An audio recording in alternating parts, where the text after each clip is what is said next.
What's the scariest thing happening in America today? You already know if you watch the show regularly, but what's the scariest thing? It's what's happening within the walls of the FBI for two different reasons. I say that all the time, but for two different reasons. One, the power they have. They have the power to destroy your life, my life. I didn't do anything wrong. They have been caught planting evidence on people who didn't do anything wrong forever. If they wanted to, right now, they could lock you up for years in prison. The power they have to destroy your life and the history of the world. The history of the world says that secret state police agencies who have their weapons pointed at their own citizens, working on behalf of one political party, have committed more murders than anything else. Mao never killed a single person once he took power. Neither did Stalin. Hitler didn't either. Their secret police agencies did.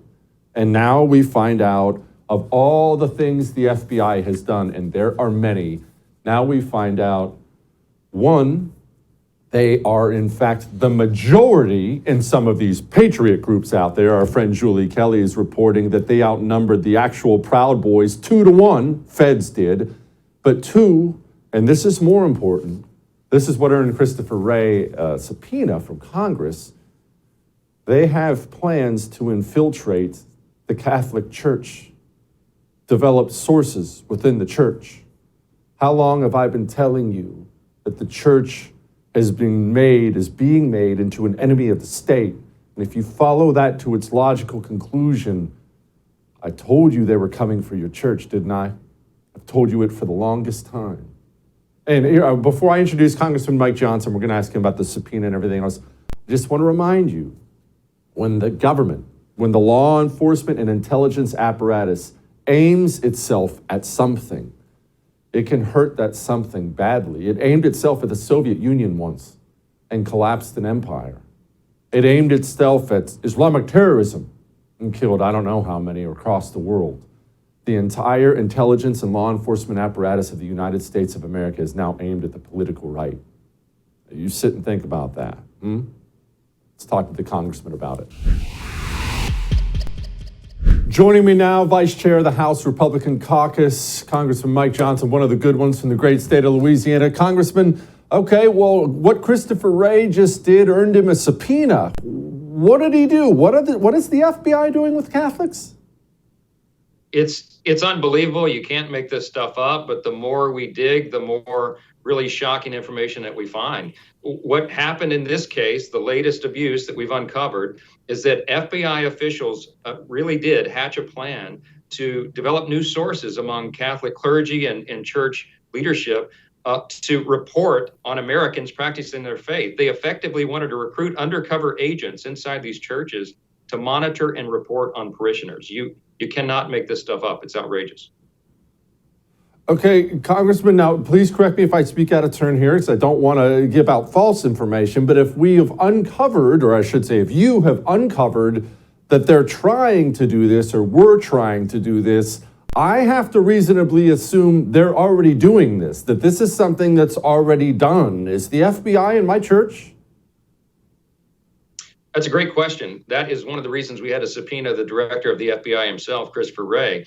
We know that this plan was hatched. It was first reported in January. We know this because whistleblowers inside the FBI revealed it to us. We have the documents. So this is not conjecture. It's not a theory we have. This actually happened. We began asking for information about it immediately upon our receipt of that information in February. We had to ask again in March. The FBI has been reluctant to turn over the documents, probably for obvious reasons. When they did, they sent us 18 pages that were heavily redacted. What we do know from those documents, though, is that, listen to this, it gets better.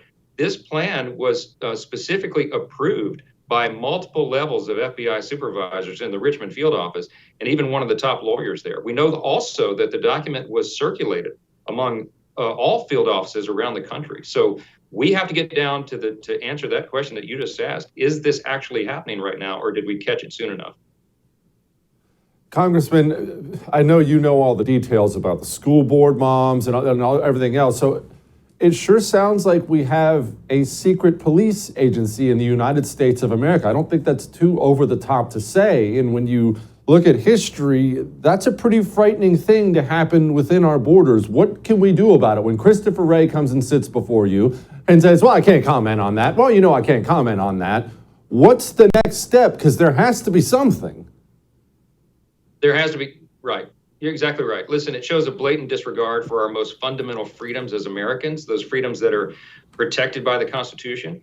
And this is a pattern at the FBI under this Department of Justice. This isn't just a one-off, as you noted. We have many files that we've developed and investigations going on right now. And it shows that there's this blatant disregard among the people at the top.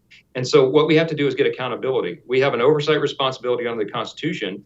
We have limited authority, of course. We only have the majority in one house of Congress, but we're going to use every tool in our arsenal to get down to the bottom of this. Number one, to investigate, show the facts to the American people. Number two, to institute reforms to ensure these abuses can never happen again. And then thirdly, of course, we have the power of the purse. And so it may come down to some funding decisions about some of the priorities of the FBI and big projects they want to institute. If they cannot respect the basic tenets of the Constitution, they do not deserve the treasure of American taxpayers. And that's the bottom line. Is that something the Republican Party has the will for? I'm not worried about you, but there's a lot of Republicans. That majority isn't that big. Do they have the will to do what needs to be done when it comes to the purse? This is the ultimate tool that we have, right? We're just the House of Representatives. We don't have the ability to indict people or arrest them or put them on trial. Mm-hmm. What we can do is put them on trial in the court of public opinion, and then use that really important power that we have.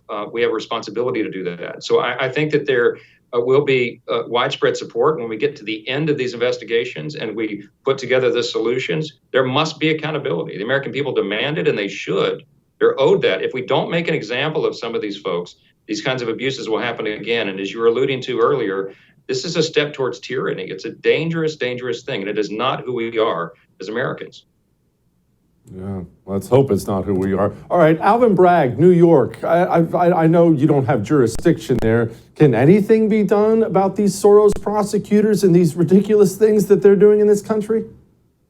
I'll tell you where we do have jurisdiction, and a very clear and important responsibility is to ensure that federal funding is not being used for these political charades. Alvin Bragg has abused his office. Obviously, he made getting Trump one of his planks of his platform when he ran for the office, and Soros funded him to get him there.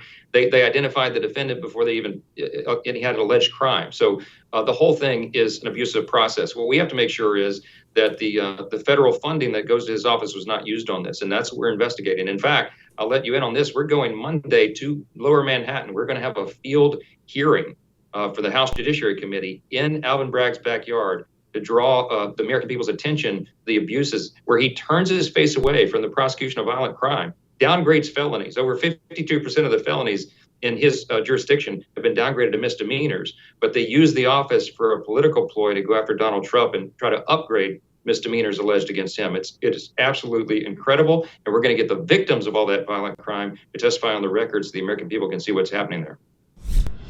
Support the First TV today and get instant access to exclusive specials like Who is Ron DeSantis, the history of FBI scandals, and America's worst presidents. Visit thefirsttv.com/support or download the First TV app to become a supporter and start watching today.